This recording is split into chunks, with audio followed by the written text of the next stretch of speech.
Roger. We're kind of fighting. Okay, he's got it. Yes, go ahead. Okay.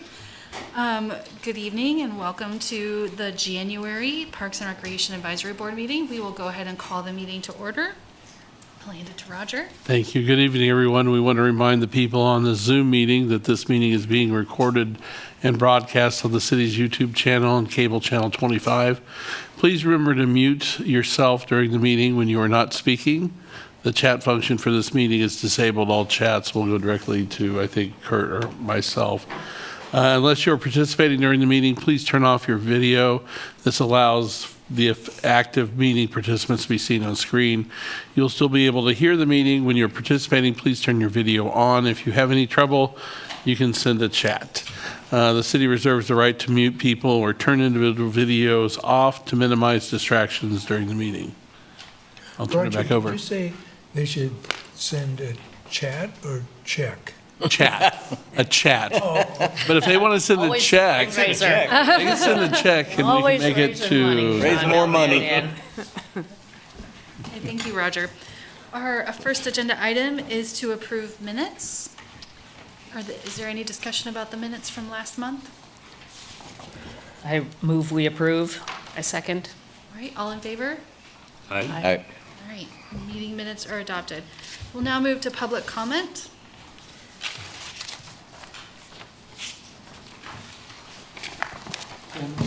general public comment, yes, for those items that are not on the agenda. And if you're on Zoom and would like to speak to an item or that's not on the agenda, please raise your hand with the hand function.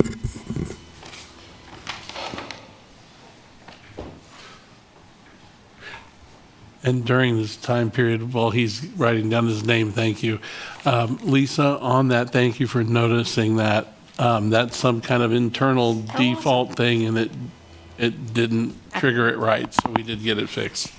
When you open the agenda on the website, at the top in the header information, it said that the meeting was at midnight. Midnight. I don't think I'd make This that. morning, no, we missed it. It was midnight this Wonder morning. we had a quorum. Yeah. Yes, we may have.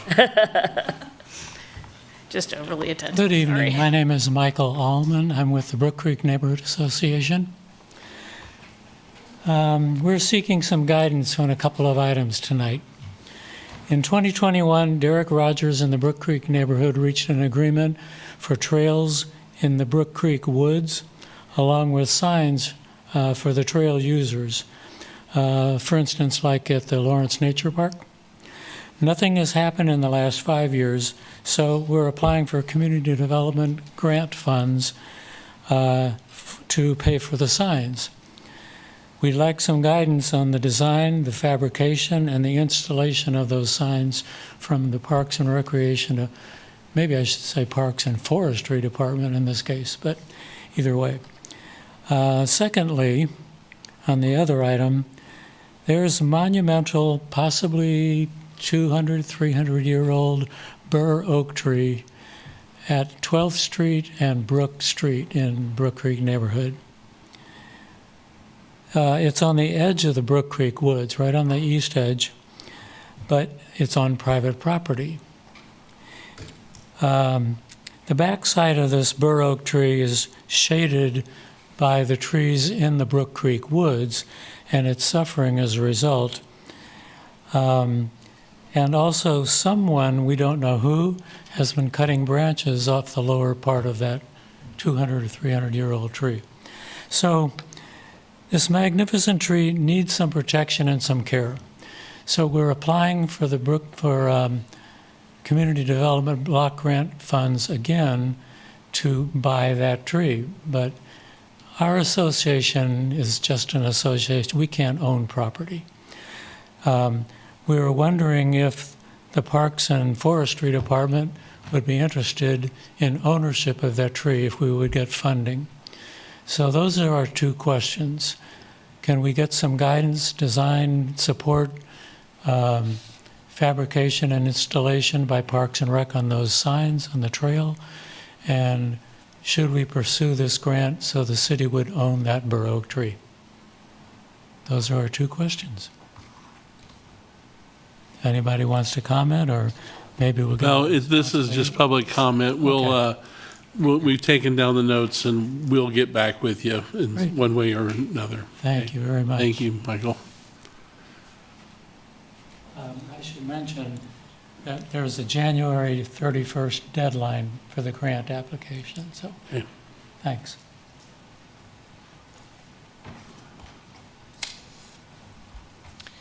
Good evening, Park and Rec and Advisory Board members. My name is Carol Kummer, and I'm here talking tonight for Holly Krebs, who couldn't be here for this meeting. She just has a letter to read.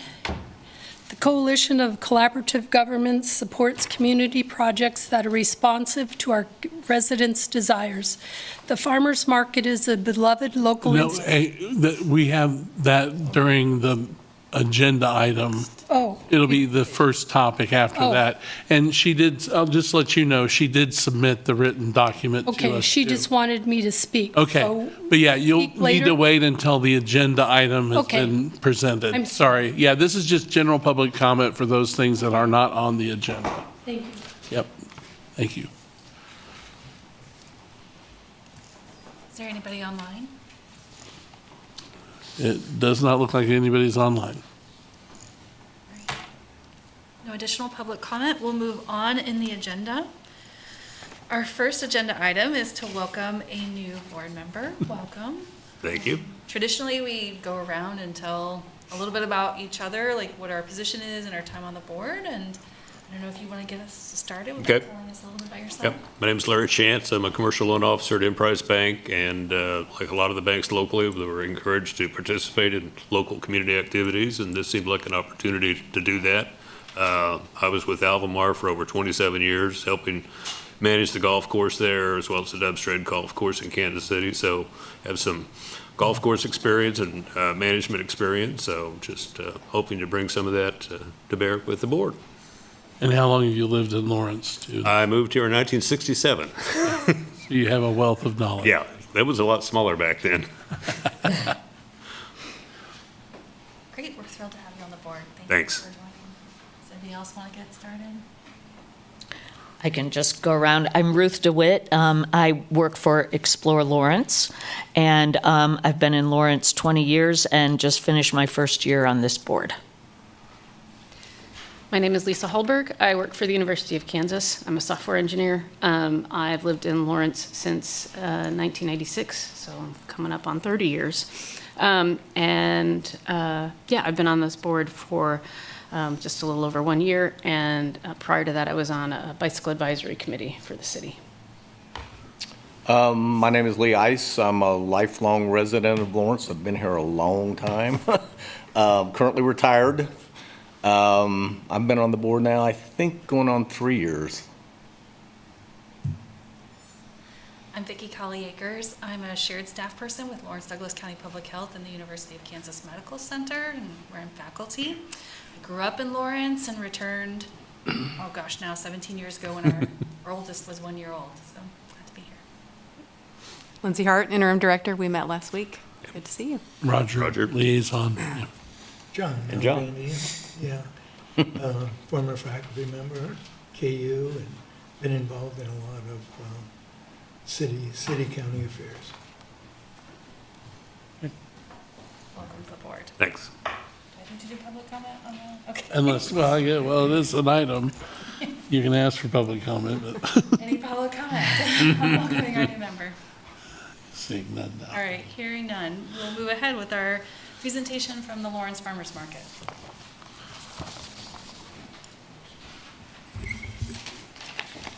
Hi, everybody. Good evening. My name is Steve Clark. I'm with a planning firm called Clark Heisman. I'm here with a number of members of the Lawrence Farmers Market who will be available to answer questions. I'll run you through the slideshow, and then we can go from there.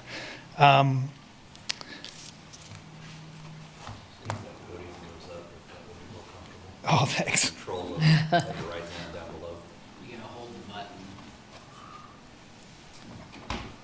Yeah. I'll have it set ready for you then.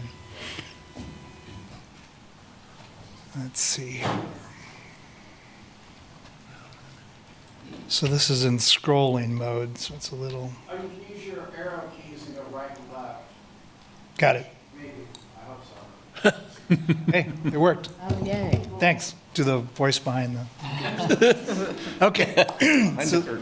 So this is a report on the work that we've been doing for the last 6 months or so, 6.5. We started in July.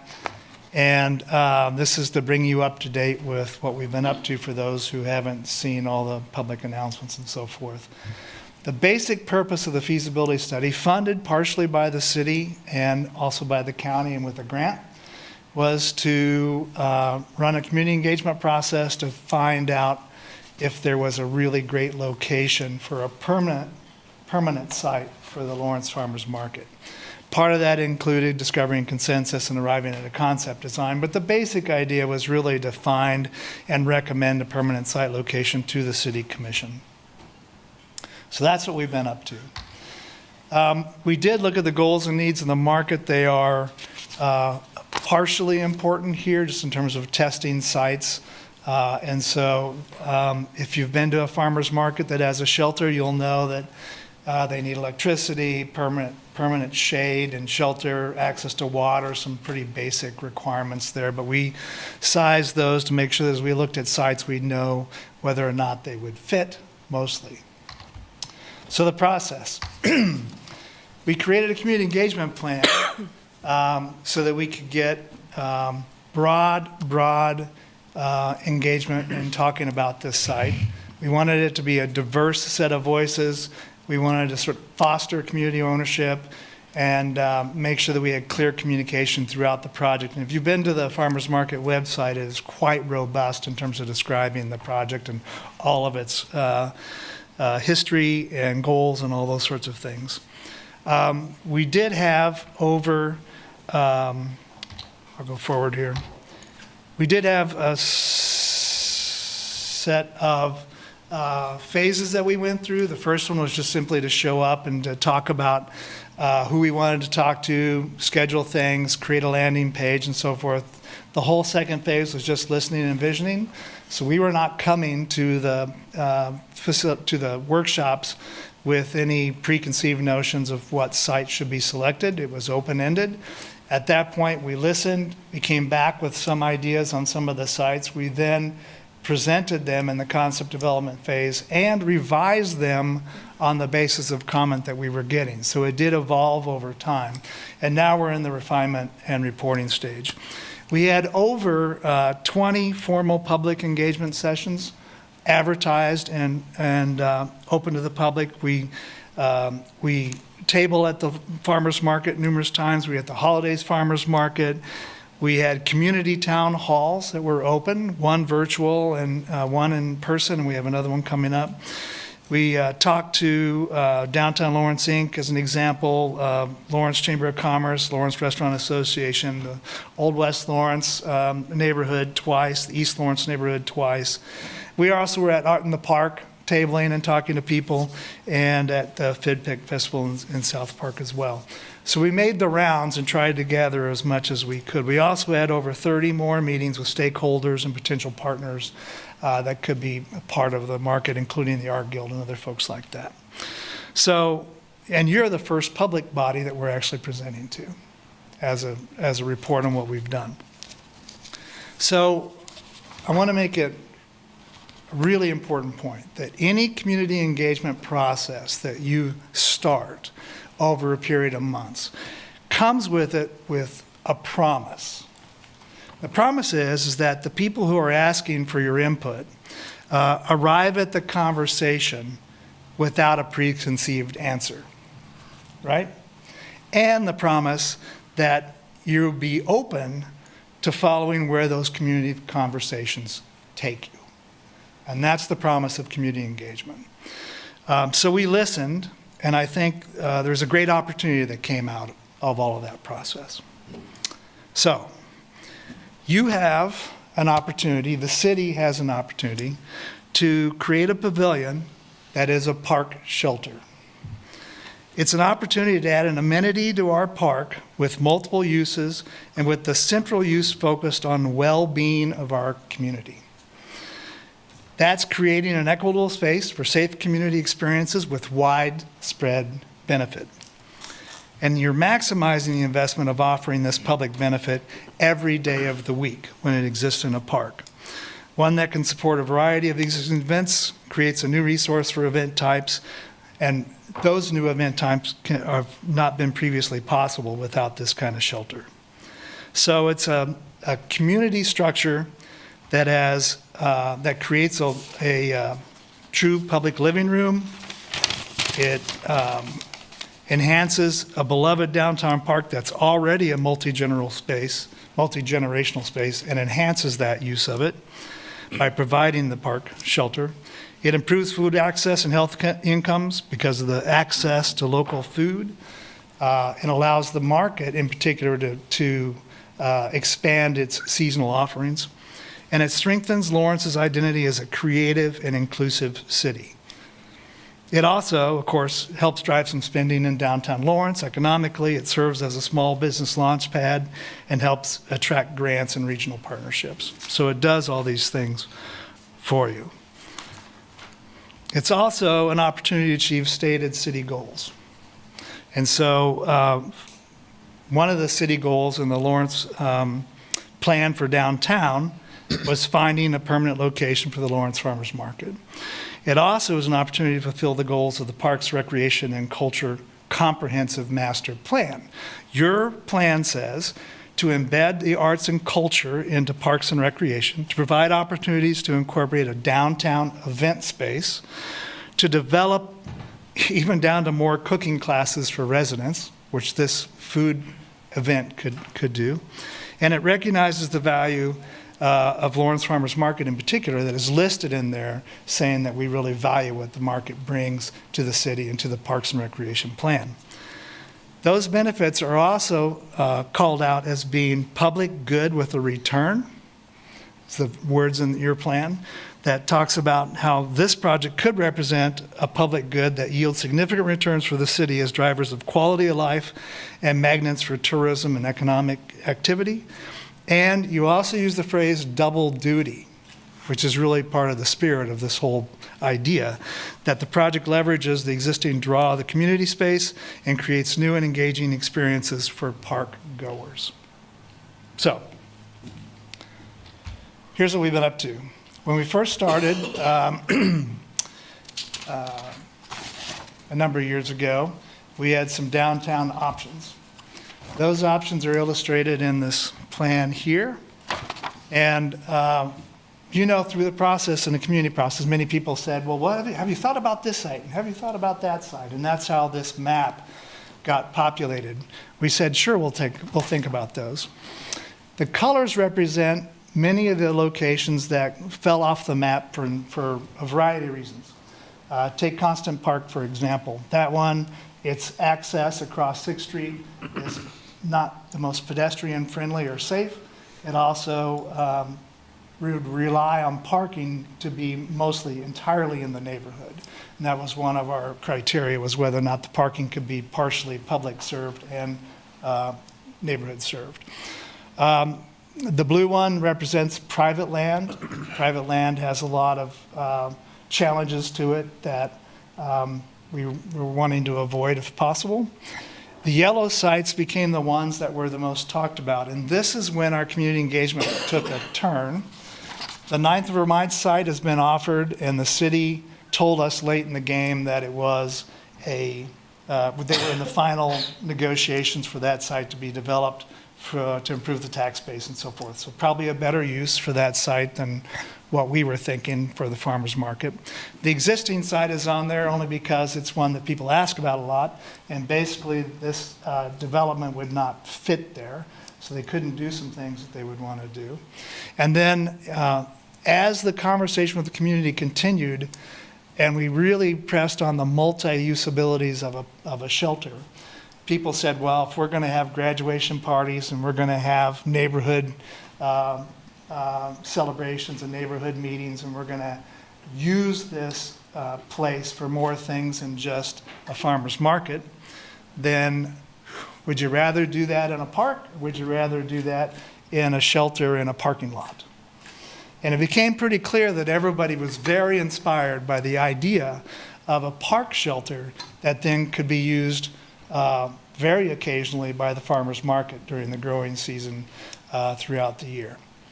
And so in working through that, these two sites remained on the table, and in the end, we would ask people, if you have a preference between those two, which one would it be? And everybody said, well, we love South Park because it's the living room of the community, and it feels like it really ought to go there. It would be so great to have some shelter there. It doesn't really have a park shelter right now. Many of your parks do. And so the great majority of people thought that that would be the better idea. And so that's where we are today. Now, we are going to show you what we've been showing folks between the two sites, just for your information. We did develop the sites a little bit. These are not designs. We're not in the design phase. We're just trying to pick a site. And so in this case, what you see is just one concept design. And as we move forward, we would like to move in the next phase of selecting a site and then starting the design process so that we can actually put something down that would be more broadly, make people more excited and accepted. So this lays the farmers market, or the park pavilion, out in a way that includes the ability to have the farmers market there, but also creates these 4 pavilions that sit in the park. 7th Street would be temporarily closed in the mornings when the market was there. It would be open the rest of the time. You can see that the amenities that are around this location are fantastic. There's the playground. There's the existing, pool and other amenities in the park that it would be a great combination to have there. And also that blue thing is a suggestion that the city band or other performances could be there. Your plan talks about finding an event space in the downtown, and so this could be an answer to that. And this, again, not a design, but just laid out as park pavilions. There you can kind of see how that would fit, get an idea about that. All right, South Park. Again, not a design. This one is a concept that is purposely different than the park shelters on 7th Street. This one could look just like that, or could look different. We decided to make this one a little bit more of a play structure as part of the cover. Sits in there. There's a number of amenities here that already could be symbiotic with the farmers market pavilion, with the playground and other things there. You could even use this as a way to solve some of the infrastructure things that you have going on in South Park now as part of the project. We'd be happy to do that too. There's a bigger layout of it. This one suggests that 2/3 of the community building parking lot would be used on Saturday mornings for that. And then the rest of the time it could be covered parking. It could even be, parking for the park as well.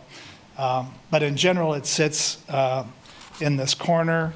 Should mention that the coverage of the park from the shelter standpoint is about 10% of the total park. So you can see how it kind of fits up there. There seems to be enough land there for St. John's to continue to use that field and to do their soccer and other things that they do.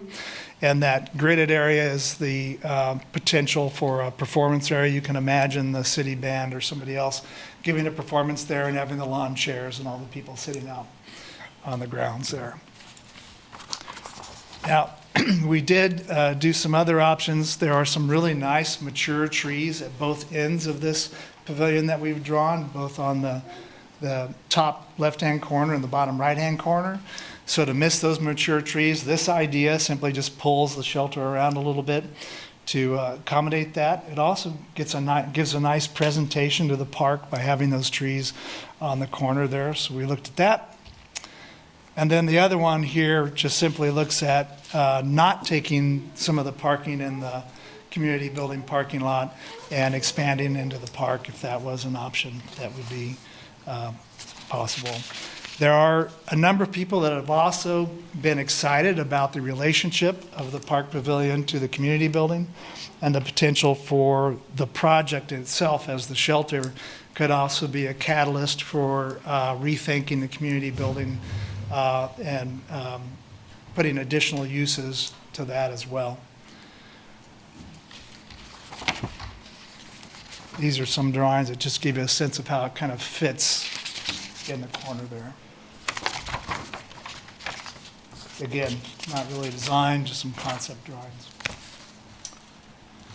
So, next steps. So, there are a number, all of these sites downtown have some questions about them, every single one. They all have some challenges with them. For this one in particular, the city has provided an exhaustive list of programming, both in South Park and in the community building. We're very appreciative of that, and we would want to work through any apparent conflicts that may exist there, and that's something that we would do if this site was selected. Also, the historic designation for the park carries with it a responsibility for us in this project to respond to that and be sensitive to that designation. And there are other items that that we would need to address. For example, parking would need to be thought through. We've started those conversations with some other parking lot owners in town to try to improve the amount of parking that's available there. And we've done a walkability analysis to make sure that that would work as well. So it's critical for us to continue the conversation and to partner on how we might enhance the project and make it really work well for the community. And this type of feedback and collaboration will only make it a better project in the end. So I think that's it. Questions? Thank you for taking the time. This time it's our chance to ask questions of the team. I have a question. So it was based on community feedback for the, specifically people who are engaged about a permanent location for the farmer's market. But what I saw that you had a lot of different spaces, community, or Constant Park and the riverfront, which is a spot that, you know, the city would very much like to be seen developed. And I can see easily where there's challenges, but as you've already pointed out, there's lots of challenges. Constant Park is just as close to a neighborhood as that's South Park location. So I guess I'm curious why you have concentrated on those two spots specifically to the exclusion of some of the others. I don't know of any that have been excluded necessarily. I think as we work through the process, many of those got moved down the list just because they didn't do as many things well. So for example, Constant Park has neighborhood parking, but South Park actually has a lot of public parking and neighborhood parking available, just like East Lawrence does now. That we have both public parking and neighborhood parking that the market where it is currently gets served. And so actually South Park was much better, and actually with the garage, so was the 7th Street from a parking and accessibility standpoint than Constant was, as an example. Yeah. And just to be clear, the other sites are not off the table. I think what the market is doing, and somebody can join me if they want, is recommending that out of our conversation with the community members, this is the highest recommended site. Yeah. I'll add something. I'm Lori Trojan. I'm the owner of Wild Ivy Herb Farm. I'll step to the side because it's a little too tall for me. I'm the owner of Wild Ivy Herb Farm. I am a vendor at the Lawrence Farmers Market. I'm also a board member of the Farmers Market. I just wanted to add that we were encouraged by city commissioners to choose a site and go forward with that. So while we have a number of sites that we also thought were quite wonderful, this one site of South Park was encouraged by the community at large when we did all of our tabling and our reach as far as our feasibility study. The numbers of people that gave us input, more than 500 community members that just came in and actually wrote something down and gave us input of their own that said they prefer South Park. And so while we also love this site, we felt that we should represent the community as well. And so when we were encouraged to present one site, that's exactly what we did.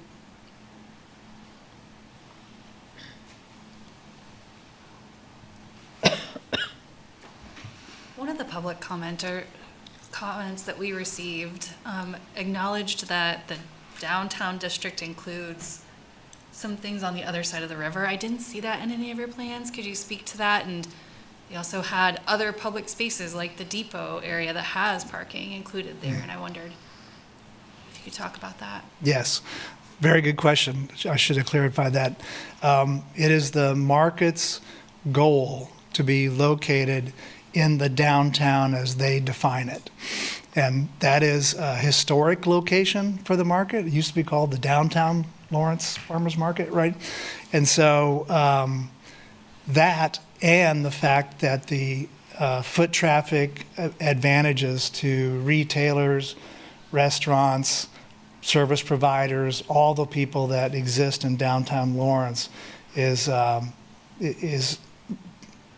added benefit that you lose for every ring of distance you get from the downtown.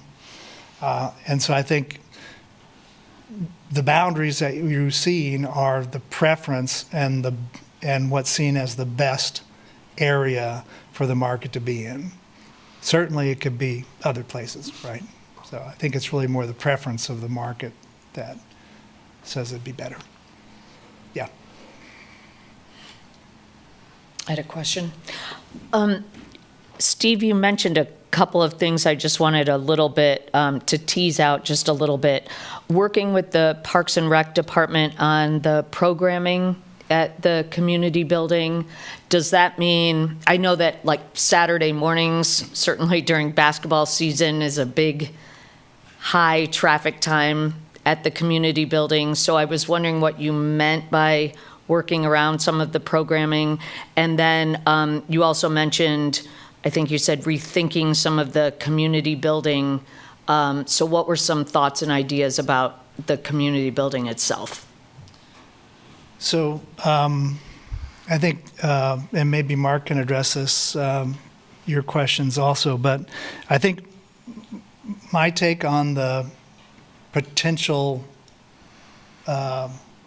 issues relative to the programming is mostly centered around parking and accessibility.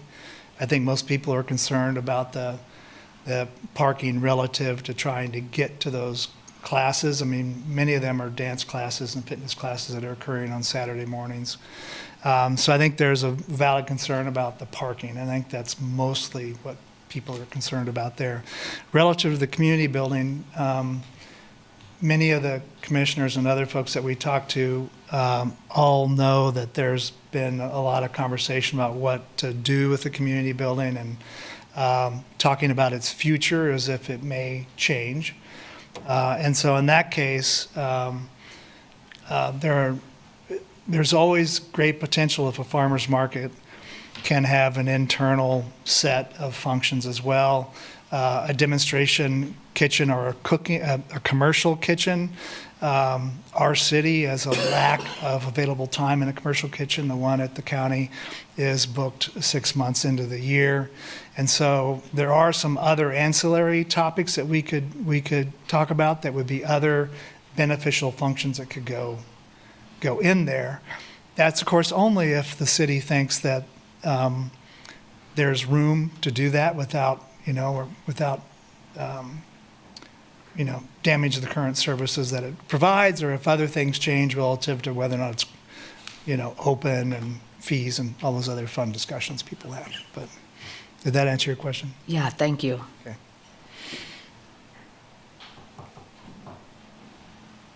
Other questions? I know there's like 600 to 800 youth basketball games during that time frame in about a 6 to 8 week period on Saturdays that utilize the community building, Holcomb, and East Lawrence Center. And displacing that particular program would take a lot of kids someplace else. The parking would be, I don't know how that would work, because it's already a struggle with KU football that spills over the hill, that park at St. John's, as well as probably in the community building parking lot where they shouldn't be, but also throughout the neighborhood. So there's it's going to be pretty condensed is the concern that I can see with that location. But and I'd like to know what other, and maybe Mark or Lindsay could share what other activities might be displaced that utilize that park if we do something else with it, because it's kind of a historical park too. I think that we have the list of all the functions. In our conversations so far with the people who run some of those events, it sounds like parking is their biggest concern. It doesn't sound like, nobody has talked about displacing anybody. So what we're really talking about is finding co-locations that can all work together. The market could drive up traffic to Art in the Park. So yes, parking's a question, but potentially there could be a chance that people who might not go to Art in the Park, show up to shop at the market, and there would be some benefits there. So far, nobody's talked about displacing anybody. Those are things we have to work out, though, with the city in terms of those functions, because they're real, and people attend them.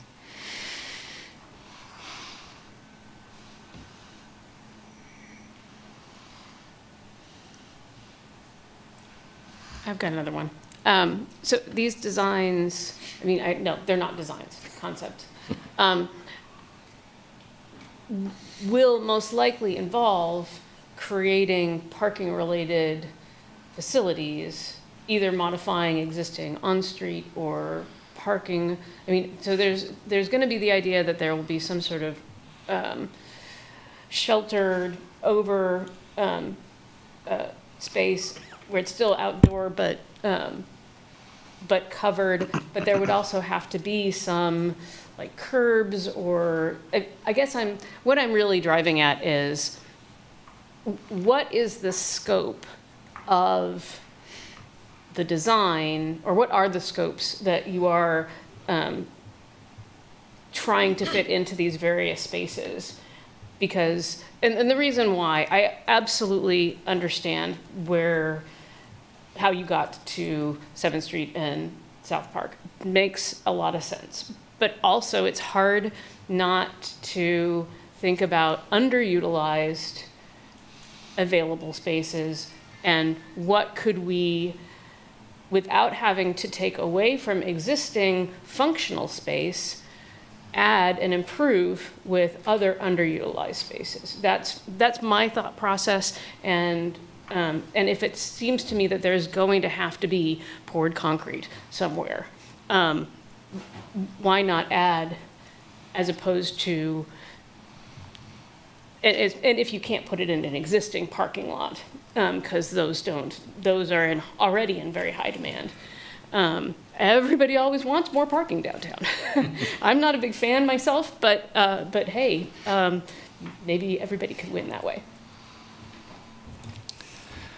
So I think the quick answer to that is that the community that we've talked to, and I think we, meaning the farmers market, and the planners, believe that a pavilion could be an addition to the park's functions and activities and not taking anything away from the park. And as an additional ability to have functions there that don't occur there in less than perfect weather days, it could actually expand the use of the park. And I think there are questions about co-activities and working through those some more. But in general, this is seen as the best place for all the functions we're talking about, as opposed to being in a parking lot. And we heard from DLI and other folks that they really didn't want us to take any, or recommend that a pavilion go in any developable land because they wanted that reserved for the ability to improve the city from a development standpoint, increase the tax base, and do all those other sorts of things. So they actually recommended against looking at some of those, many of those sites that we looked at for that reason. You mentioned that one of the plans preserved some tree coverage. It seems to me that sustainability is a shared interest of the market, Parks and Recreation, public health selfishly. To what extent are you all thinking through centering sustainability and minimizing tree canopy loss? Because it does seem like there'd be significant loss of mature trees with some of these plans. Could you talk to that and the commitment? Right. That corner of the site, I'm sure you're aware, is the most open part of the entire park. And with the exception of those two major mature tree canopies that I mentioned at the two ends of the pavilion itself, the rest of those trees are less so. I'll just put it that way.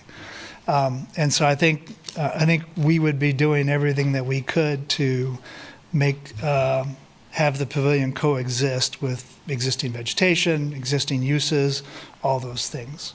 Yeah. Any other questions? All right. Thank you for your time. Thank you. At this time, we have public comment on this agenda item. Is there anything? Now would be the time. I'm just telling Carol that.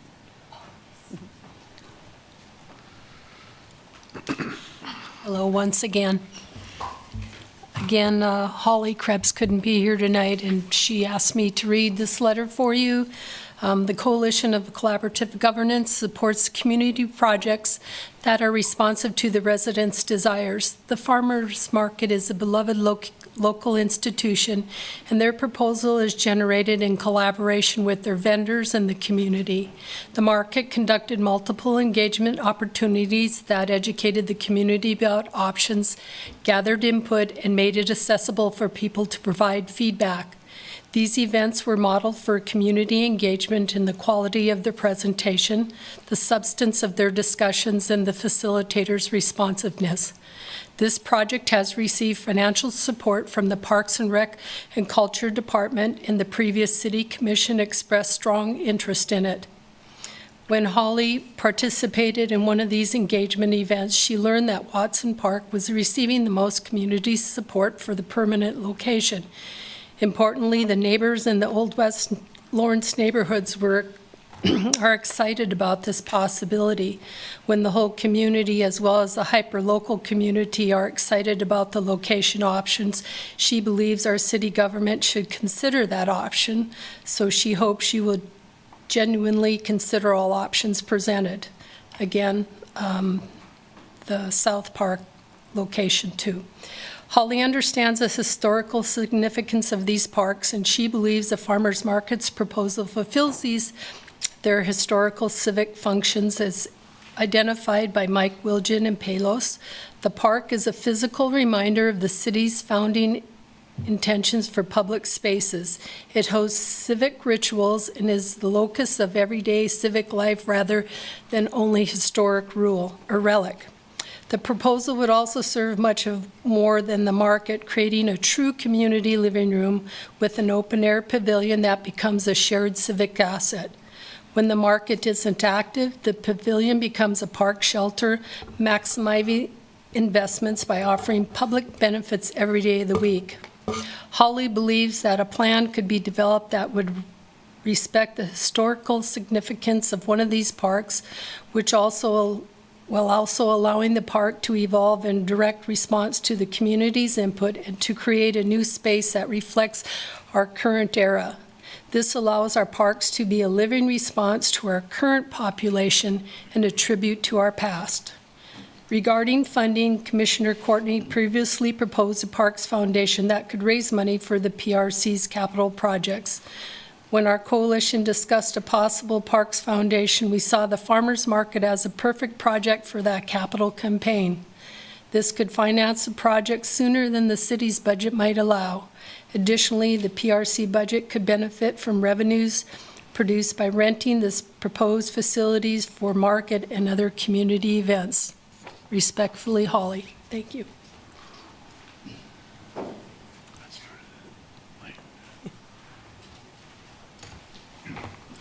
Hi, I'm Fred DeVictor. I'm a retired Parks and Recreation Director. I retired 18 years ago, so 18.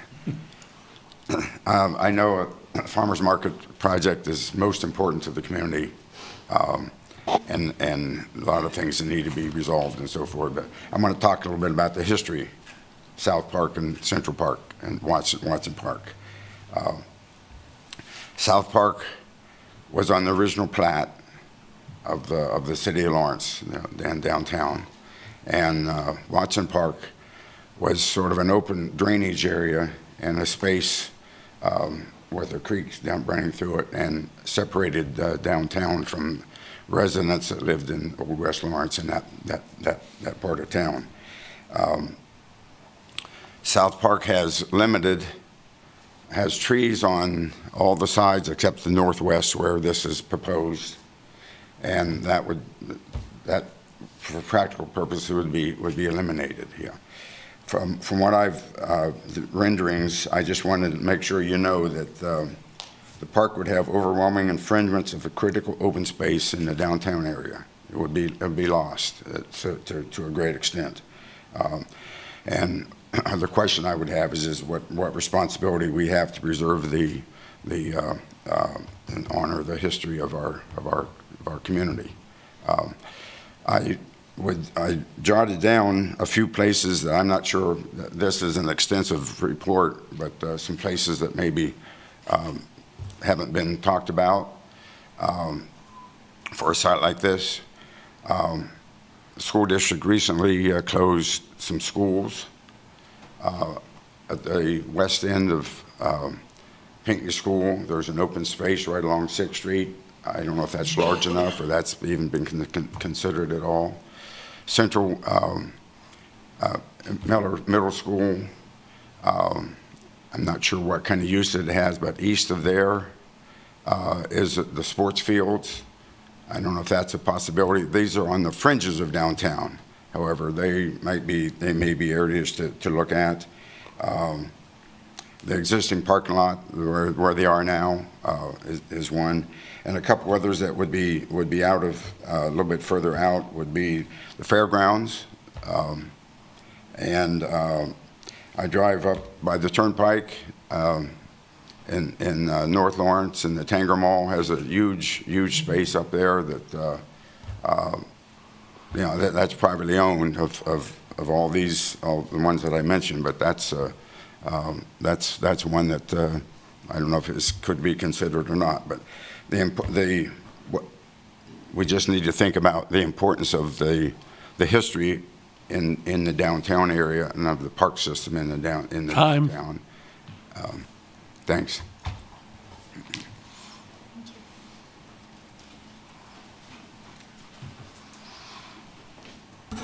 Hi, Mike Wildgen.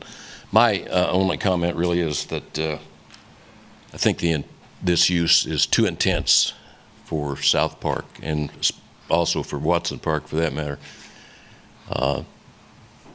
There really is the best site I can, like Fred recommended one, 11th and Haskell. That knocks every box there is. That's going to be repurposed or need to be repurposed probably sometime this year. But every box but being in downtown. It's near downtown. It's got security, access to the loop, to transit center. It's fenced already. It's got to have a building that already has 8 bays in it that's going to need to be repurposed. It's got bathrooms. It's got locker rooms. It's got community rooms in there. Parking galore, hard surface parking, ready for pavilions to the max. But putting it in South Park is simply too intense. And you can look at, they're having to use the parking lot for part of this proposal. That proves to me, again, that it's too intense of a use. They're not only having to use the park, they're having to use the parking lot. Thank you.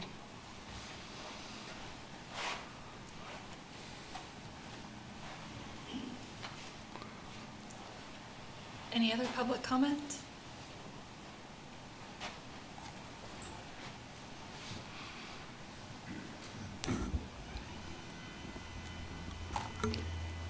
Hi, I'm Michael Allman.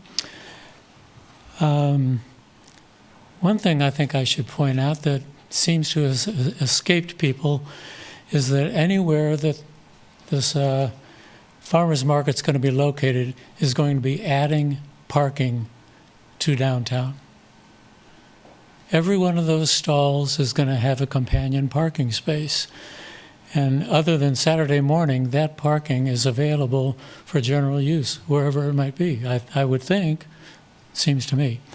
I also want to point out that I think the comment by the chairwoman about north of the bridge is part of downtown is very true. I mean, if you talk to people in the planning department and proposals, for instance, for hotels, mixed use, what have you, north of the bridge, north of the river, that's considered, that's described as downtown. Another element that needs to be considered, I would think, is that right now there is a $400,000 study going on of North Lawrence itself for use expansion of all kinds. And there are two components in that study right now that stand out. One is that they're seriously wanting to look at a farmer's market there. The other is that they're seriously wanting a bridge for pedestrian and bicycles across the river. I think there might be an opportunity, and you know, I know how frustrating it is for something to be thrown out at the last minute, a wild card, so to speak, but Steve Evans and Kent Williams have a letter in your packet talking about that bridge that could itself be where the farmers market is located. Kind of like the London Bridge, that was not just a bridge, it had commercial activity on the whole bridge. Think of that. That would not only serve North Lawrence, the downtown on the north side, but the downtown on the south side. There's the Levee Trail featuring both gaining access to that, as well as the Lawrence Loop on the south side, gaining access to that site. It has grand possibilities, but once again, it's something at the last minute, but seriously, I think it should be considered. Thank you.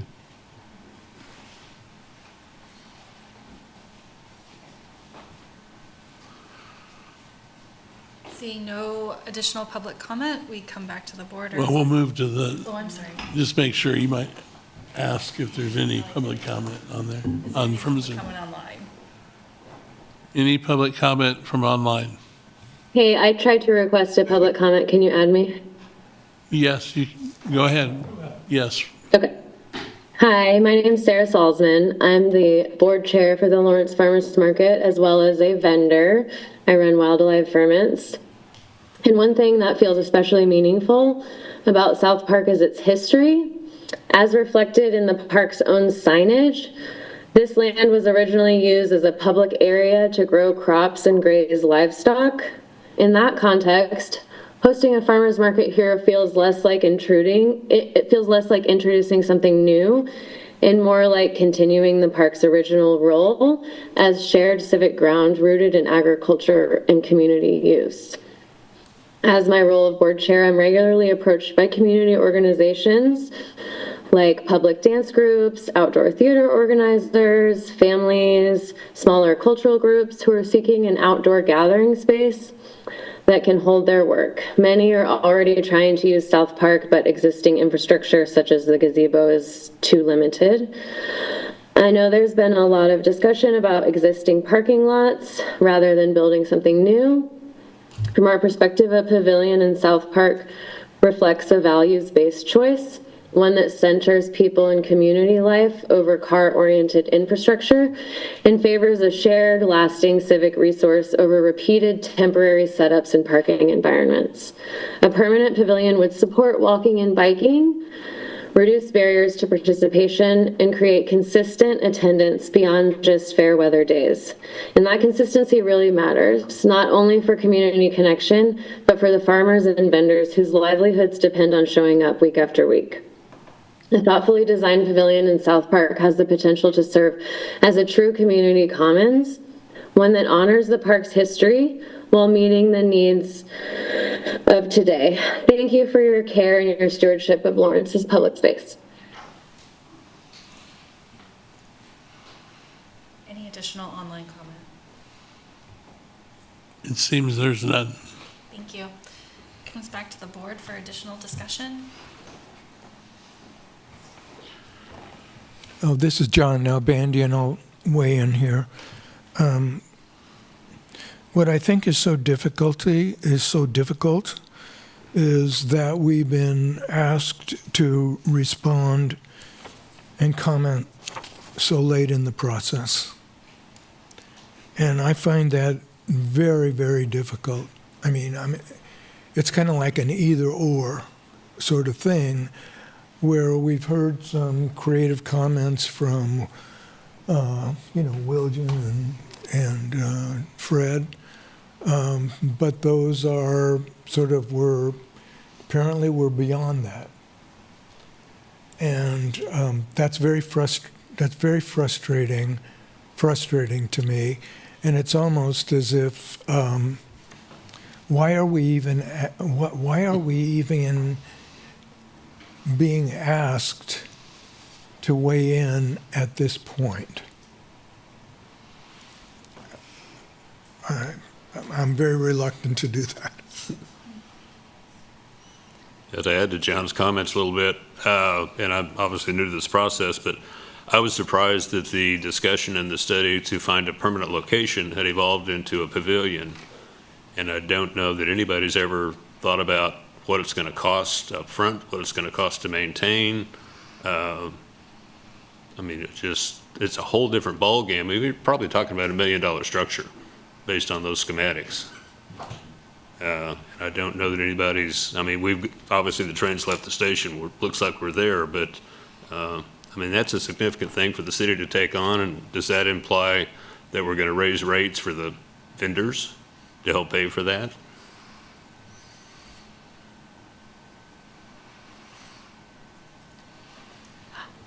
I just want to express my full-throated support for the idea of a permanent farmers market structure. Other communities within 30, 40, 50 miles of Lawrence, Overland Park, obviously the Kansas City River Market, Leavenworth, some of them have permanent structures with shelters in parking lots. Some of them are near parks. Most of them are near downtown business districts. Farmers markets are a great resource for the community. There's evidence that it's a good thing to have. It's just really a question of finding the sweet spot, finding the solution. And I don't think that, see, now I've lost my, Mr. Clark has mentioned that these are not designs. They're just concepts. We don't know how much they're going to cost. We don't know what the funding is going to look like. We're just trying to find a spot. And I agree that it feels like we're late to the table, but they are saying that, this is something that they want to have happen, and we are here to be a part of the conversation now that we have that opportunity. So I just want to say that I hope we can be productive in continuing this conversation. I think what you suggested resonates with me to the extent that it reminds us of our role in this conversation, which is stewards of parks and recreation. And I think that, I don't think there's a question of whether or not it's a good idea for a permanent structure for the farmer's market. I don't think that's a question that this board would weigh on. I think is a park the right place for that, I think, is the question that is our role to weigh in on, to the extent that our commission is interested in our perspective. Yeah, I agree. It seems like when I think of existing permanent shelter parks or farmers markets, they are more parking lot with coverage than they are parks with coverage. I don't know that we have been asked by the commission to weigh in. I don't think so. It's like we're irrelevant here. Not at this time, you haven't, yeah. So this was, So, I mean, do we discuss it later when we're asked? I mean, that's probably the best thing. I mean, why discuss it if we haven't been asked?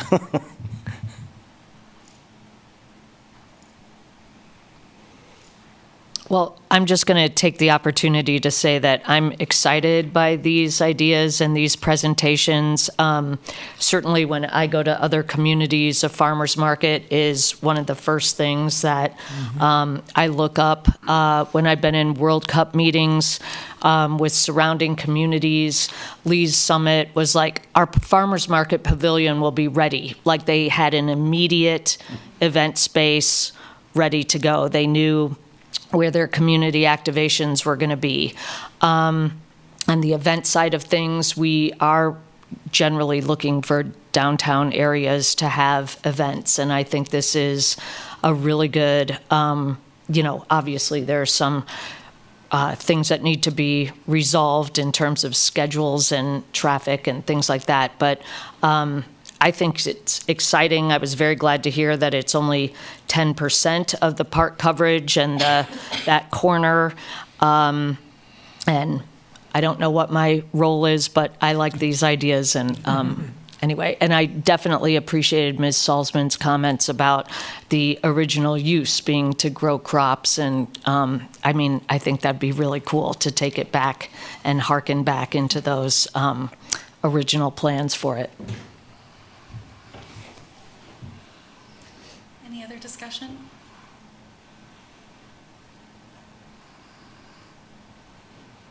All right, we will move on to our agenda. Our next agenda item is nomination of Watson Park.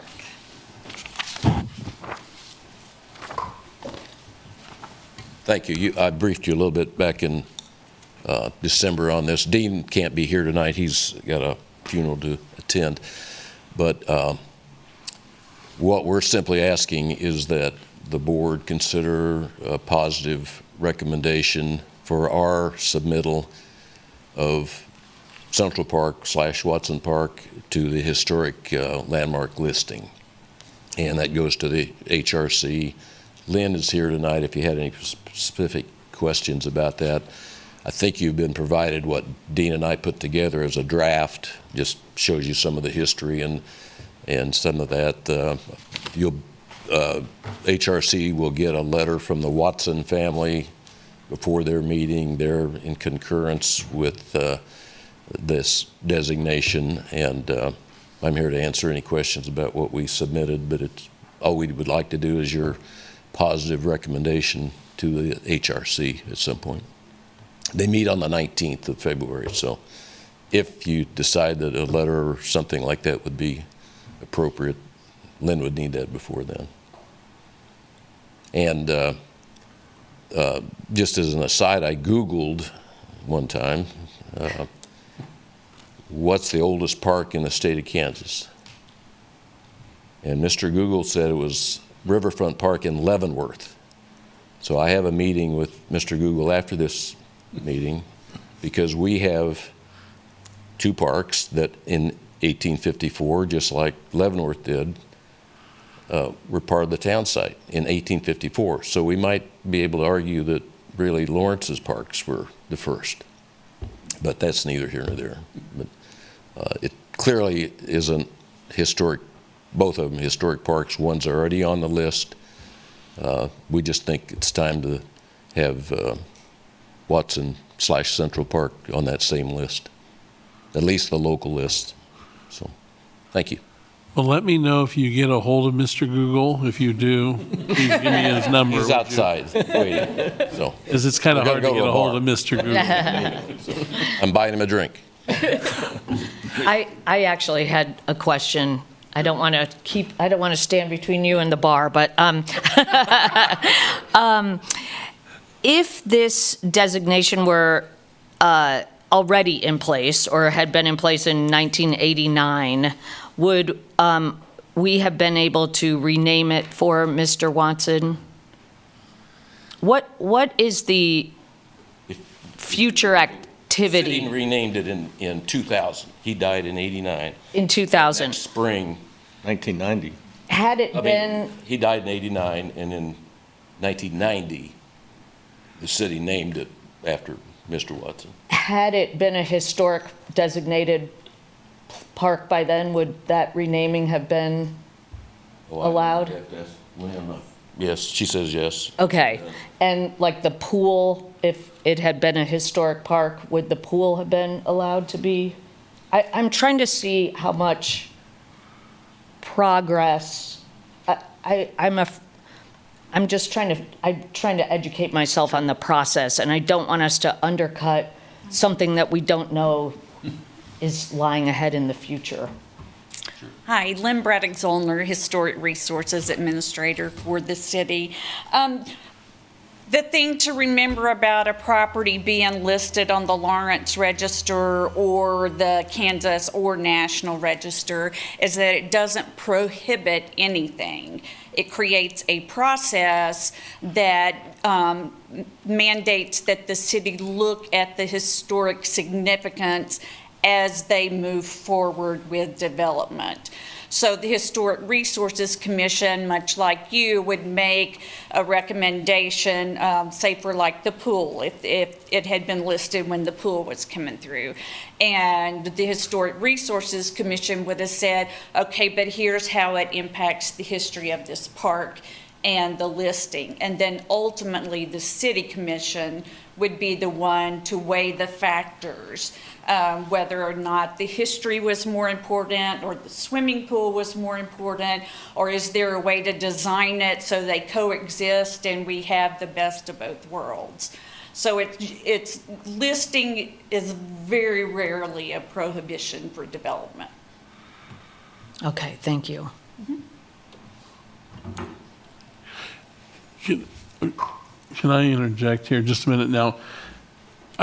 You were saying you're wanting some kind of recommendation from the board. Your meeting is the 18th of February, 19th of February. So if you would like to have this on the agenda for next month, to actually speak to it, to think about it, and then come back, you can do that, and we could then put it on the agenda with that, the motion that you would need to support it, if that's what you want to do.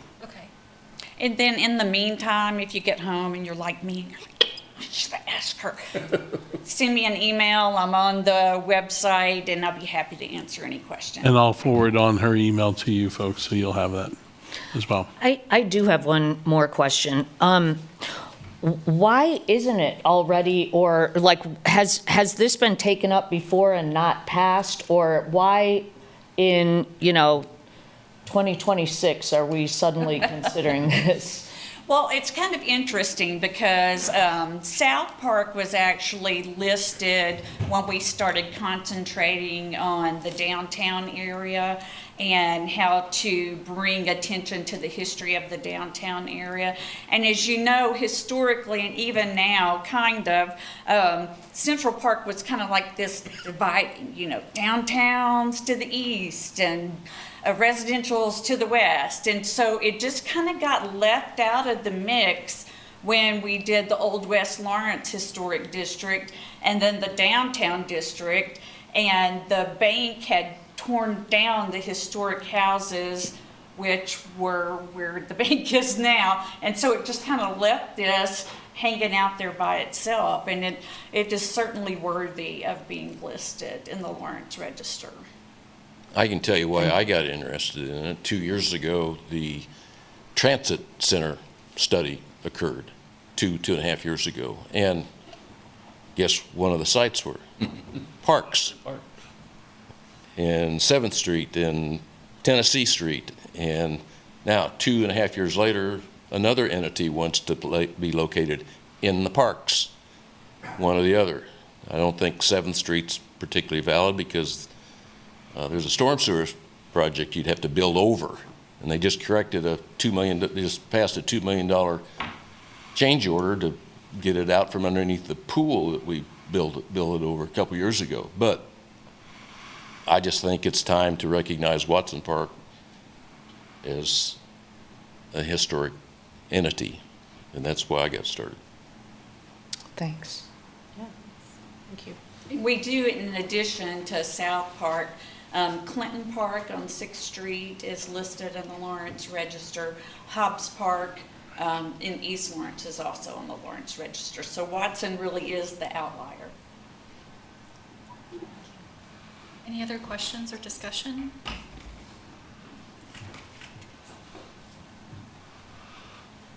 We can take public comment on this agenda item.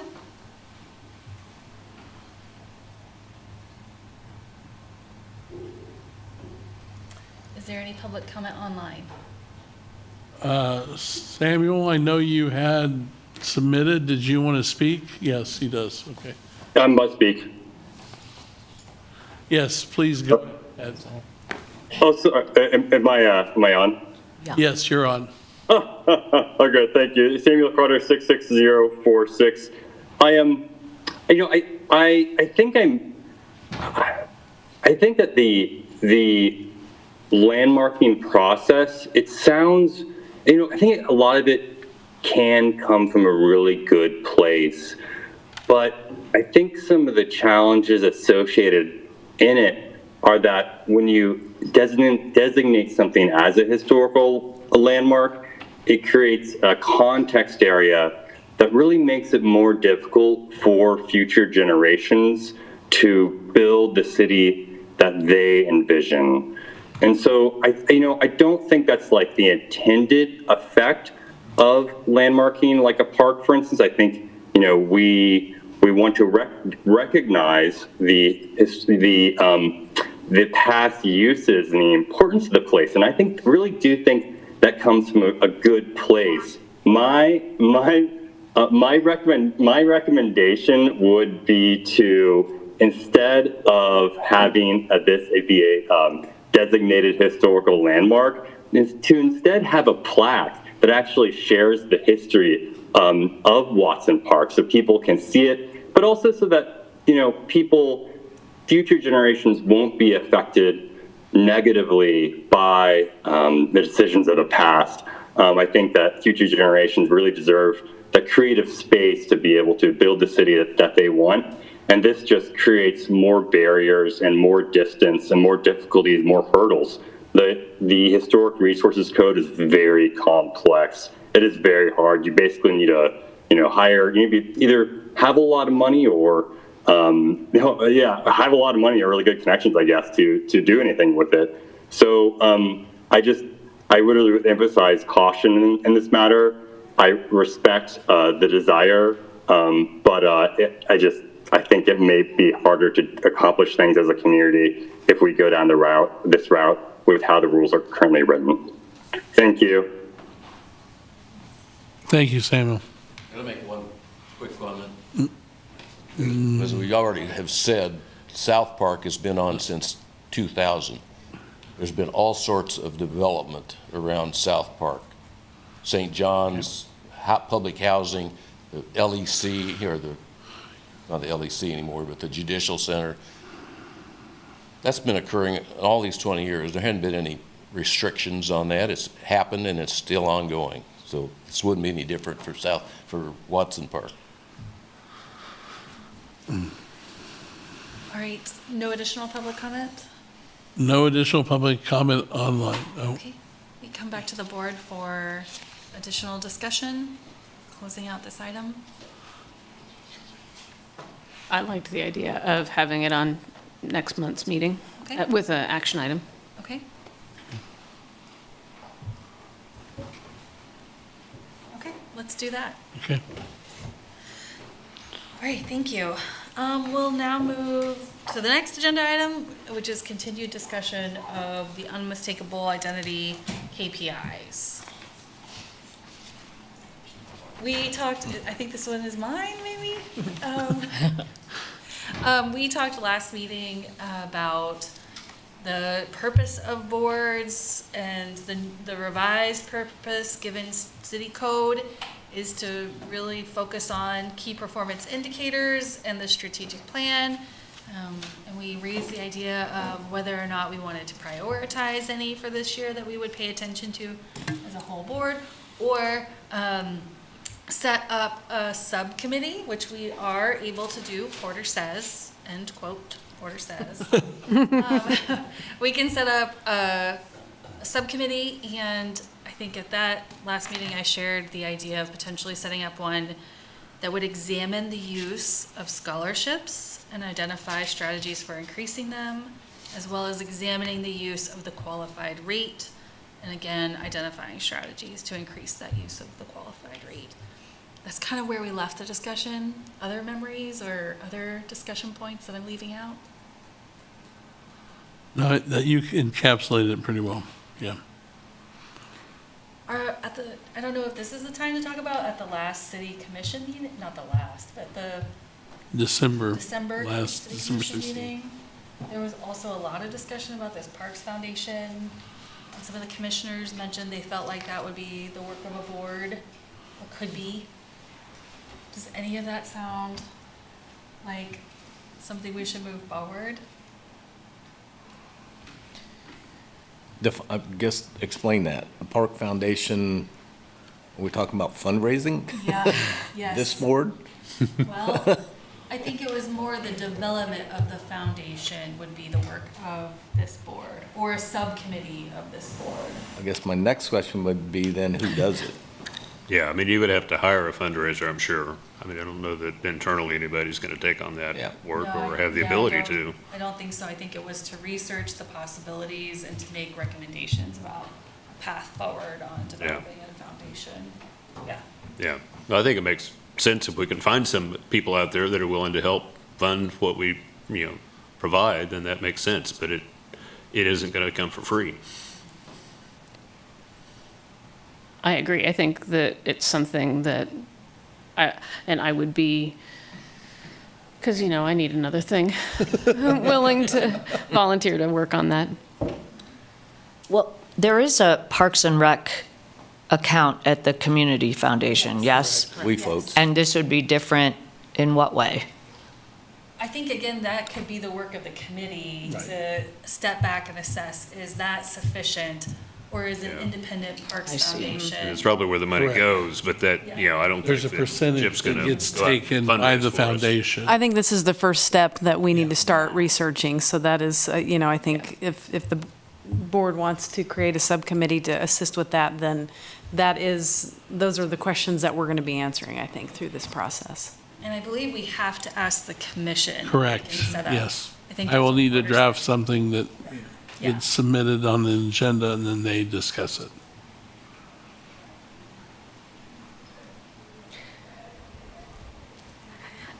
Okay, so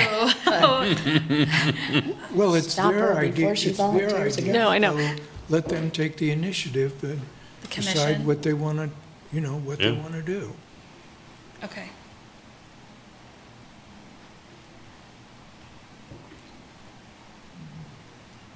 For what it's worth, as I am interested, I will, as an individual, not a member, well, I mean, it can be, I'll still be a member of the committee, but just as me, I know that Commissioner Courtney has been interested in that as well as part of the overall resolving funding issues. So I owe him an email. Yeah. So I will do that. I will actually do it. I really will. I will.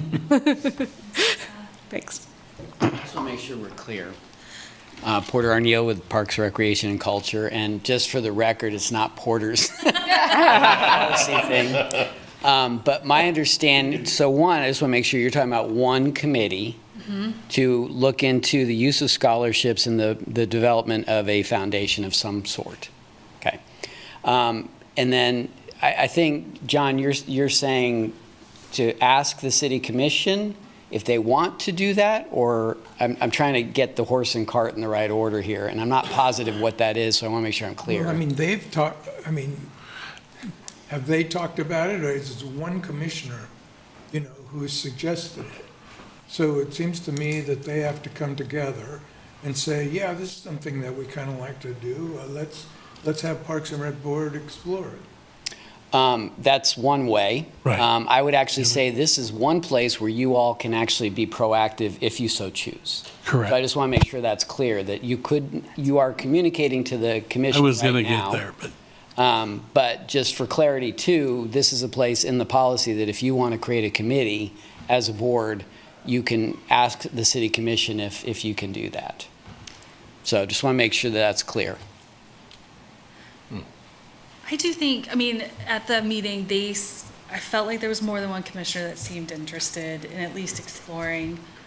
Would it be okay with the board if maybe Lisa and I drafted a potential proposal to the commission that is back on the agenda next month? Well, is this an idea of the commission, or is this an idea of one commissioner? I feel like I heard it from Commissioner Courtney and Commissioner Sellers. That's two. Yes. I'd really like to hear it from three. Maybe our draft would be that we are seeking direction from the commission.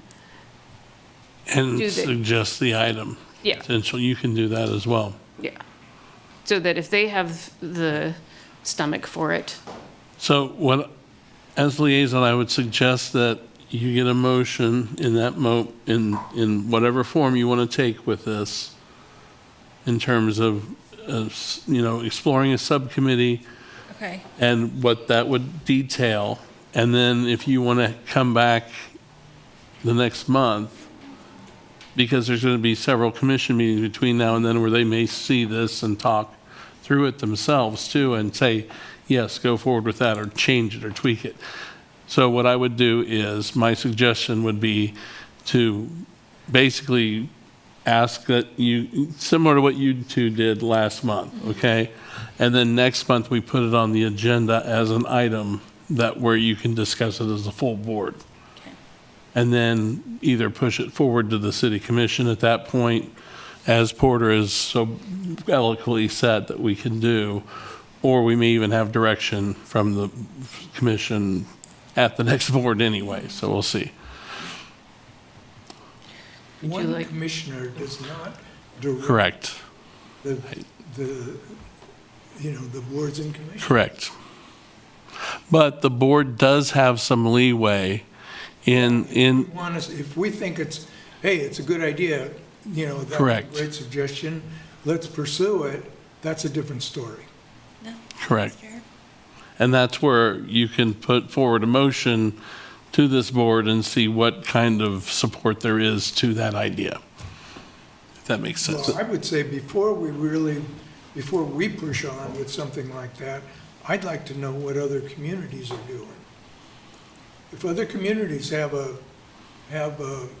something like this, then fine, and we can learn from it, and it may be something that the board would really want to take some initiative to, irrespective of what the commission decides. But I am very reluctant to take some initiative on this, because what it does, it sends a message to the commissioners. All you have to do is open your mouth and make a suggestion, and the rest of the apparatus is gonna be put into motion. I see. That's a fair I mean, point. that's just the way I think about governance, I want to push it back to the commission. If you want to do this as a city commission, then tell us to take a look at it. I'd be glad to do it.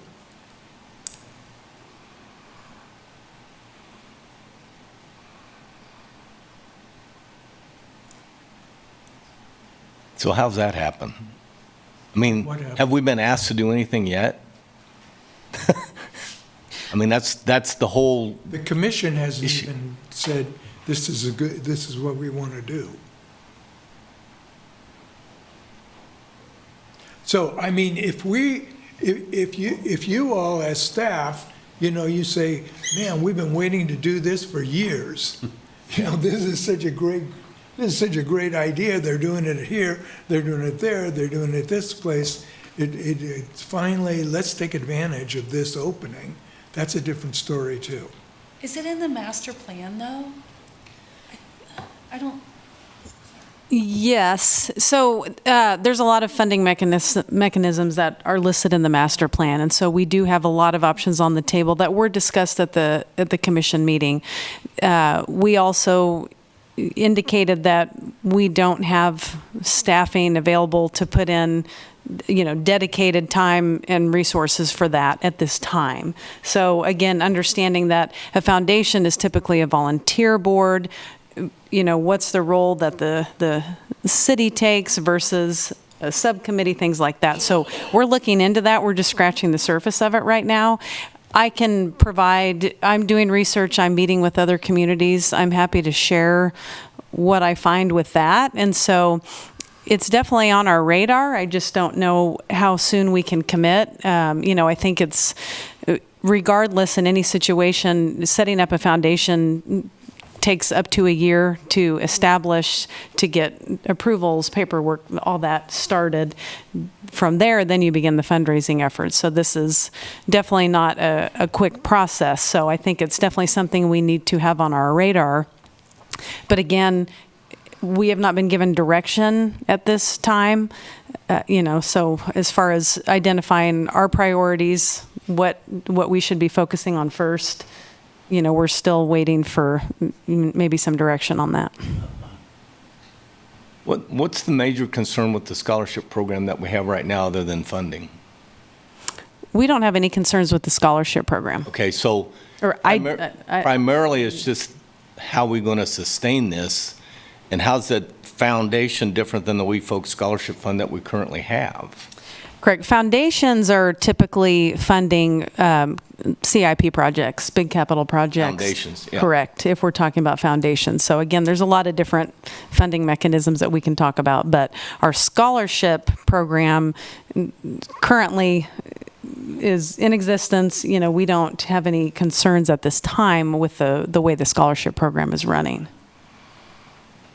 Also, I think, thinking about, KU and the way KU does stuff, at least in my relationship with them, is that, you create a fund and then you get the money, donate the money, but then a percentage of that is utilized each year. And the rest is to continue to build the principal. And you try to live off the earnings and not Exactly. too much of the principal. Exactly. It's like, I've endowed a number of scholarships in my wife's name and so on and so forth. And, there's like $300,000 in there. And, okay, so that's like $10,000 a year gets used. I think the connection to the scholarships too, I just want to thread this needle just a tiny bit. If you look at the KPI charts on the city's website, it's extremely stable. I think like right around 300. I had looked up last time, but I don't have the top number. Very stable. And as we've entered into the fee situation, I think continuing to look at that, and that is, again, I think what the encouragement for the purpose of the board is to look at these key performance indicators over time and understand them, and also understand, yes, there's nothing inherently wrong that we're seeing, but could it serve more, particularly in the context of fees being introduced. So that was my interest in that as a focus of a potential subcommittee. And I do want to also acknowledge that I would personally pair that with doing the same examination and strategy identification around the qualified rate utilization, which is not currently a KPI because the strategic plan was developed before we had qualified rates. Vicki, why, I'm just curious, why is this not a report from the director, like we have those numbers versus the work of a subcommittee? It's a good question. I think that's a fair question. My only thought in response is that identifying strategies isn't really going to be part of the director's report, but I think the idea that building those numbers into the director's report makes a lot of sense. And then we can maybe see over a few months, sort of assess. Yeah. I think getting a report on those numbers might lead us to understand what's, or, you know, what to ask. Yeah, that's a good point. And I guess I would sort of suggest that these things don't have to be linear. There is a plan in place to investigate what do foundations look like in other communities, and then the question is, well, who initiates the request for one? We are in the process of achieving that because we are citizens. We are members of this community. We see the problem and want to serve the community and try and address these issues. And if that means serving on a committee to learn about foundations, to look at financial outcomes, shortfalls, we're not serving as experts. We're not even serving on the board. We're serving on this advisory board and potentially asking for support from the commission to help instantiate this idea. It's just an idea. And if we don't talk as citizens to our commissioners, who else is gonna? They can't come up with these ideas on their own. And I do see this foundation idea as something that is lurking in the wings, as a potential. Maybe it's unfeasible, but why not find out? And so if that is certainly where I'm motivated. I'm in the let's find out camp, and I'm willing to work on that. Ruth, just to comment real quickly on what you mentioned. I do have numbers to report tonight, and I will plan on reporting that monthly. We will also be doing a monthly report to the City Commission, so those will go hand in hand. So I will be providing numbers regardless of whether we do a subcommittee or not, but I just want you to know. Oh, great. I will be able to give you that information. Thanks.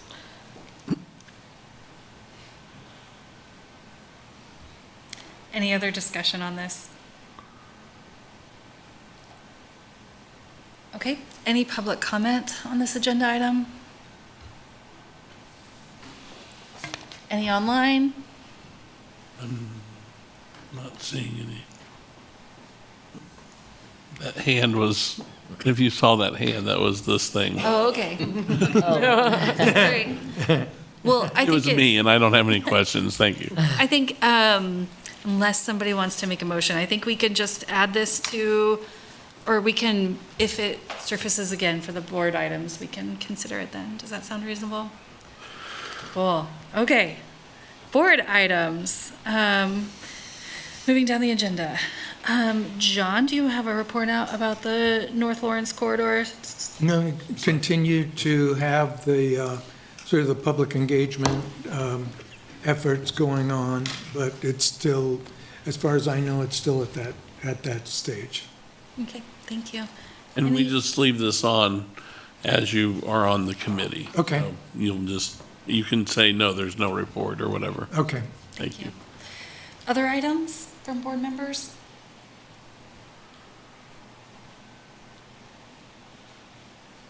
Okay, we have 2 follow-up items. At the end of the last meeting, we agreed to write a statement based on the public comment that was given about it. And I think at this juncture, we have to decide what to do with the letter that was drafted. John, do you want to add? Well, first, I wanted to commend Vicki on what really good letter. I mean, it's. I thought you did a great job. But given tonight's discussion, I'm reluctant to push it to the city commission. I think we just hold on to it. Kind of share that perspective.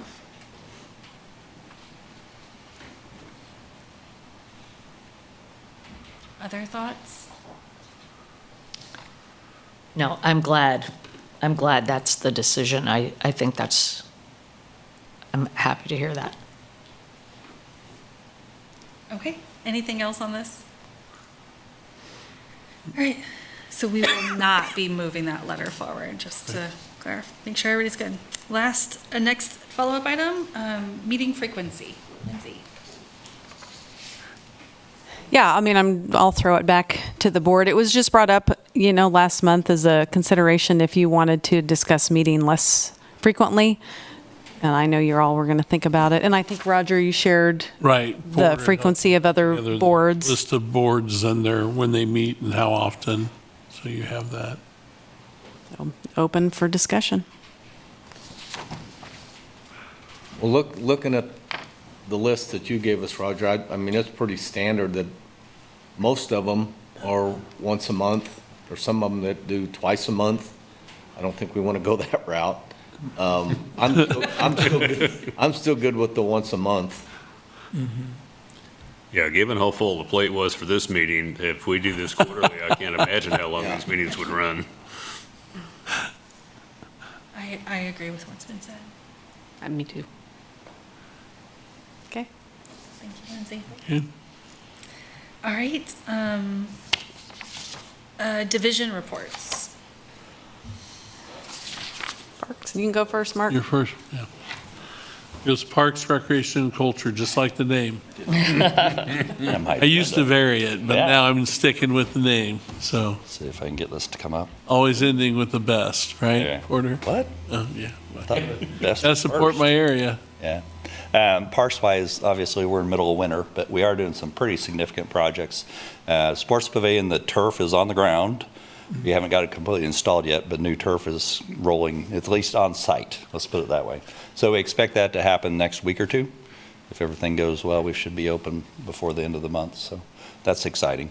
The other stuff, we're working at the golf course, working on the driving range tees, so we're expanding the tee a little bit and trying to do some dirt work around it. Also working in the concessions area, try to revamp it, kind of modernize it a little bit, so just the appearance and the customer service of the concessions area. So that's the bigger things. But winter's always when we go through all of our equipment, see if we can make sure we're up and rolling by the time we hit March. All the parks, we're going out doing spruce up stuff. So it's where we look at playgrounds, we look at shelters, we look at restrooms and just say, hey, what's broken? How do we need to fix it? Today we met with all the maintenance staff and just said, okay, what's on your list? And tried to allocate funding for 26 and said, okay, here, I think they came up with 70-some projects they wanted to do in the first half of 2026. It's like, so that's okay. We have the money. So, and then we also look at equipment replacement. So how many trucks do we need to replace? How many mowers do we need to replace and whatnot? So that's part of the planning process. We always hit that early in the year just to kind of start allocating funds out. But rest of it's just very general stuff. We still do trash pickup. We still do litter pickup. We still do cleaning of shelters and facilities. So that's about it. Thank you, Mark. Okay. For the Recreation Division, Just some numbers to throw at you just from the over the winter break. We have had over 400 participants in our fitness and martial arts classes. And for sports, coming up for this winter season, we have 14 basketball teams, 55 volleyball teams for adult. And then for the youth sports, we have total participants, 650 youth basketball participants, 318 youth soccer, and 131 youth volleyball. So really fun stuff. We're definitely busy, and it's never a dull moment. In the Lifelong Division, they have their travel show coming up on January 29th, where they're going to announce spring trips. So that's coming up if you are interested in that. Aquatics, we're getting ready to recruit for the summer season, so it's weird to be talking about outdoor pool, but that's definitely on our radar. Again, over the winter break we had our camp, and we had over 40 campers. And Prairie Park Nature Center had their 2-night Winter Wonderland event, and we had over 300 visitors. Oh my gosh. So that's really fun. They did some really fun stuff over there. And Sports Pavilion Lawrence is very busy. We started, the tournament season has begun, so starting the very first weekend of January, we have the HOA volleyball tournaments are there every weekend. They started January 3rd, and it goes through March 29th. And I can share some numbers, some preliminary revenue numbers, since we did start charging the $5 spectator fee. That's obviously new. And the first weekend we made over $16,000, and the second weekend we made over $13,000.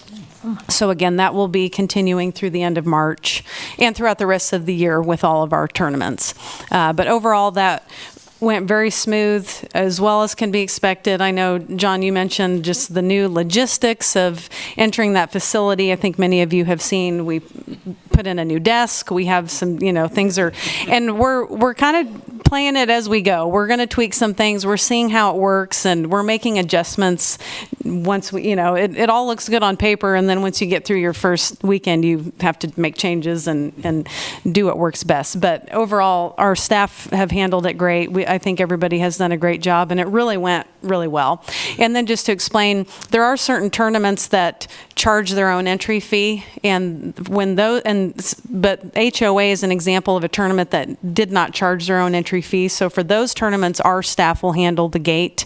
Then down the road, there are some basketball tournaments and other groups that typically charge their own entry fee, so they will handle the gate, and then they pay us the $5 per spectator for our portion.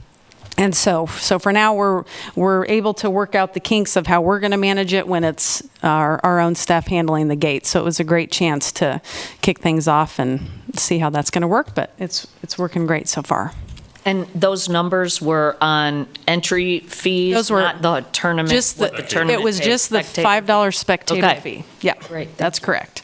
So I do have, as I mentioned, I will share a monthly report. So the commission did ask if we would give a monthly update on memberships. So we will start submitting that in the city manager report. And then I think the timing of that will work out well with our monthly meeting, that then I can share it with this group as well. So I have a 1-week report.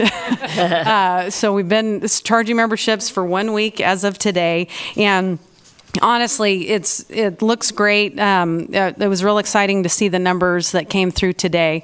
So the total number of memberships that we have sold as of today, it changed even before I walked in the door. We already had like 27 more people sign up, and I had to change my numbers. 2,254 members. Our goal is 3,000. Wow. So it's very exciting. And it's interesting. I'm going to go back and review against, we had estimates of, how many annual senior, how many annual. The one that completely surpassed our goal already, the annual senior individual membership, our goal was 260, and we have 988 as of today. And it was today we had 27 sign up while I was writing out the report just this afternoon. So the annual senior individual has far surpassed our goals. But otherwise, so far the numbers look really good. In addition, we also ran just a quick report. This is just as of today. The visitation, the daily visitation for each facility. I know that's something that's also we're going to be tracking very closely and important to note. So again, this was run this afternoon. The community building visits for this past week, so for the 1 week that we've been charging the memberships, and again, the community building is free, is 239 visits. That is up about 140, 150 visits compared to this time last year. And again, keep in mind, we were tracking these numbers last year, but not as diligently as we are now. So it's expected that the numbers are going to be higher because we are very closely tracking numbers, whereas we didn't before. But something to note that, it's a comparison. So we do have numbers from last year we're able to use. For East Lawrence Center, this week, the number was 174 visits, and that's down about 75 compared to last year. Holcomb was about 103 visits. That's down about 40 compared to last year. So we're 1 week in, the trend that we're seeing is community building is much higher. The Holcomb and ELC are lower, which is something that we're going to track, and that's kind of the point of this 3-month trial with the community building is we're just looking at all the variables and see how it affects. But Sports Pavilion Lawrence, total visitation was a little over 2,500, and that's up over 550 compared to last year at this time. So the visitation at Sports Pavilion Lawrence is going great and is much higher. What did you say? Over 2,500 visits in the last week, daily visits. That's 100 a day? 300, 400, 500 on Friday, 578 Thursday. So yeah, That's a lot of people. yeah.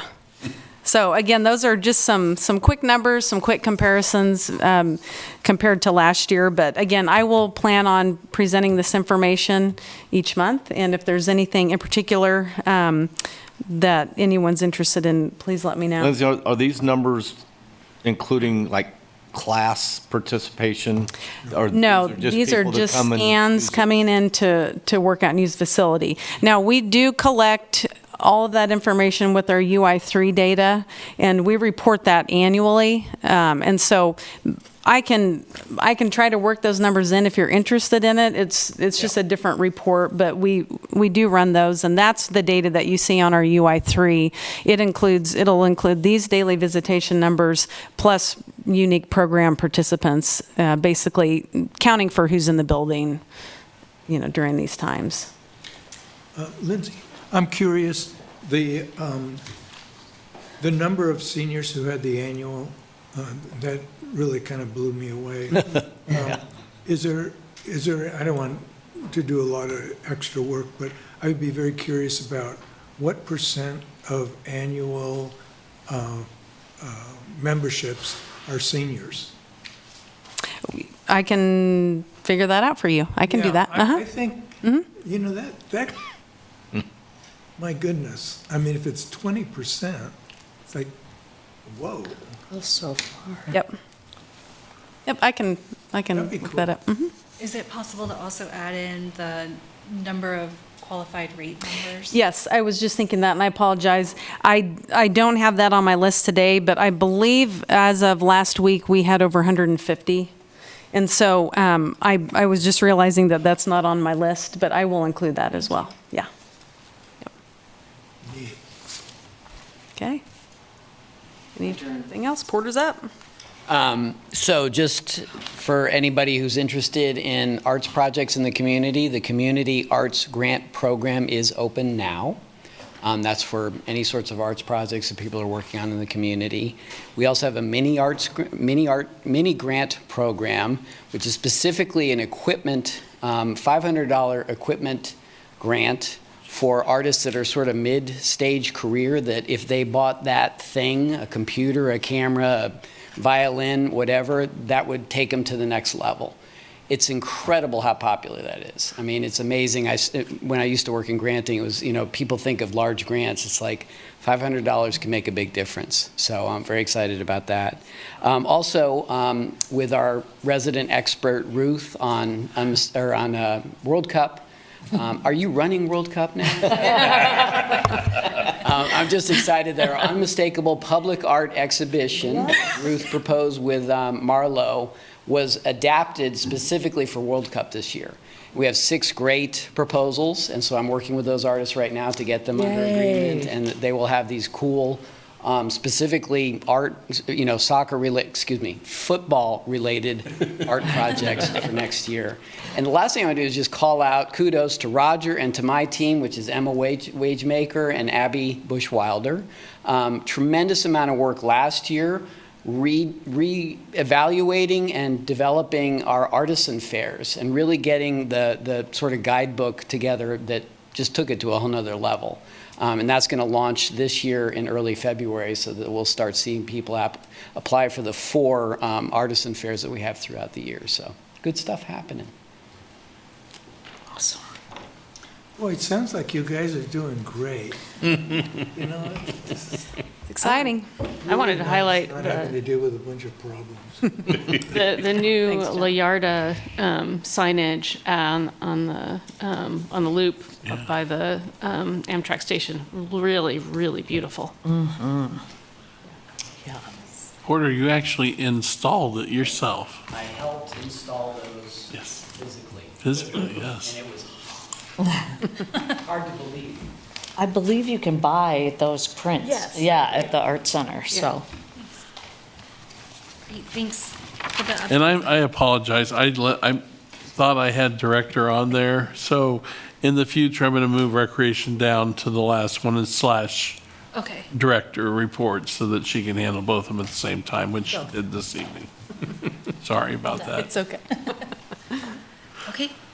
Is there anything to note about future agenda Well, items? yes, Corey, communication, you might want to spell that she's going to come next month. Yes, and I apologize, I don't have the Verbiage. the verbiage to properly explain it. But our communications director, Corey Wallace, is going to join us next week to talk about an initiative that she's next month, an initiative that they're working on that she wants to present to us.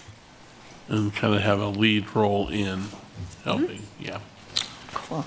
So with that presentation, and then I know on here we have, let's see, the capital improvement plan. Would that be able to be done next month? Okay. And you're going to blend into the master plan as well? Oh my gosh. It's going to be amazing. Amazing. Okay, and then the stadium, we had said, We don't meet again until the 20th, so I don't know when that would be. I know we talked about possibly February, but we might not be ready by then. okay, so let's just move that to March. And then we have the World Cup presentation in March still set. You want to do that? If we can play it another month and see, but I think it could. Unless there's something else that crops up, who knows? And then we don't have any idea on this other presentation. They're still trying to get their ducks in a row, I think. Okay. All right, sounds good, thank you. Next agenda meeting, February 9th at 5:30. I think that brings us to the end of our agenda. Does anyone have a motion to adjourn? I move that we adjourn. Second. All in favor? Aye. Thanks, everybody. Thank you. Thank you.